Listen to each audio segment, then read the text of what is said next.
কচুৱাত 2025 বৰ্ষত হ'ব লগা ইস্তেমাৰ লাইখুটা স্থাপন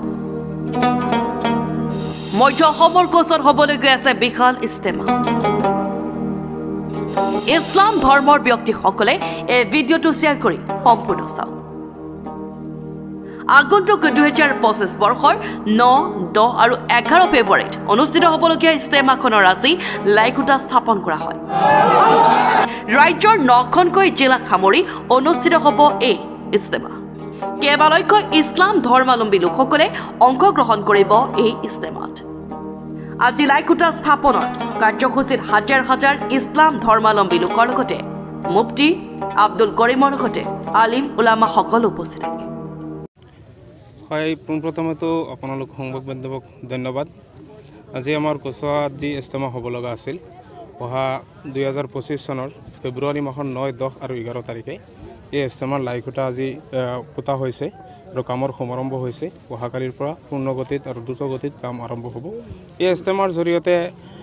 আমি সমাজ এখন সবল আৰু সুস্থ সমাজ গঠন কৰাৰ উদ্দেশ্যে ইস্তেমাখন কৰা হয় সমাজৰ পৰা কিভাৱে ড্ৰাগছ মদ জোৱা ইত্যাদি আদি কৰি বস্তু দূৰ কৰিব পৰা যায় সেই চেষ্টাহে চলোৱা হয় গতিকে আজিৰ পৰাই কাম আৰম্ভ অহাকালিৰ পৰা পূৰ্ণগতিত কাম চলিব আপোনালোক সকলোৱে গোটেই অসমবাসীক আমি আহ্বান জনাম যে আপোনালোকে এই ইস্তেমাখন সফল হোৱাৰ বাবে দোৱা কৰিব আৰু নিজৰ শ্ৰম আৰু নিজৰ ধন ব্যয় কৰি এইটো সফল কৰাত আপোনালোকে সহায় কৰিব বুলি আমি আশাবাদী আজি নগাঁও জিলাৰ কচুৱা থানাৰ অন্তৰ্গত এই কচুৱাৰ এই ময়দানত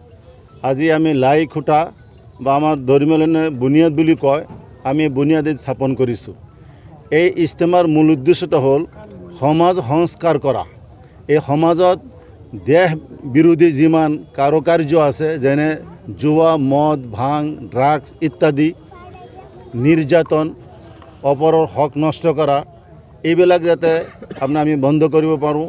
লগতে আমাৰ ধৰ্মীয় লাইনত যিমান কুসংস্কাৰ আছে এই কুসংস্কাৰ আমি সংস্কাৰ কৰিব পাৰোঁ সেই উদ্দেশ্যে আমি আজি এই লাইখুটা পুতিছোঁ ইনশাআল্লাহ আগামী কি কয় 9, 10 আৰু 11 তাৰিখ ফেব্ৰুৱাৰী তাৰিখে ইনশাআল্লাহ আমাৰ ইয়াত ইস্তেমা হ'ব এই ইস্তেমাৰ পৰা ইনশাআল্লাহ হাজাৰ হাজাৰ মানুহ ইনশাআল্লাহ আল্লাহৰ ৰাস্তাত ওলাব 3 দিন তিন চিল্লাৰ কাৰণে তেওঁলোক গৈ আত্মশুদ্ধিৰ মেহনত কৰিব যেতিয়া নিজে আত্মশুদ্ধি কৰি ল'ব নিজে সংস্কাৰ হ'ব সংস্কাৰ হৈ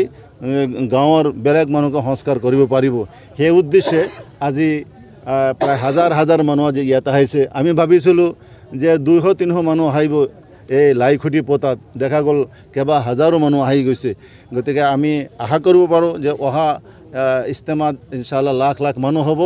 আৰু সকলোৱে আজি সংকল্পবদ্ধ হৈছে যে আমাৰ এই নগাঁও জিলা বা অন্যান্য প্ৰান্তত যে ইছলাম বিৰোধী এবং দেশ বিৰোধী সৰকাৰ বিৰোধী যিমান কাৰুকাৰ্য আছে সব যাতে উৎখাত হয় সুন্দৰ এটা সমাজ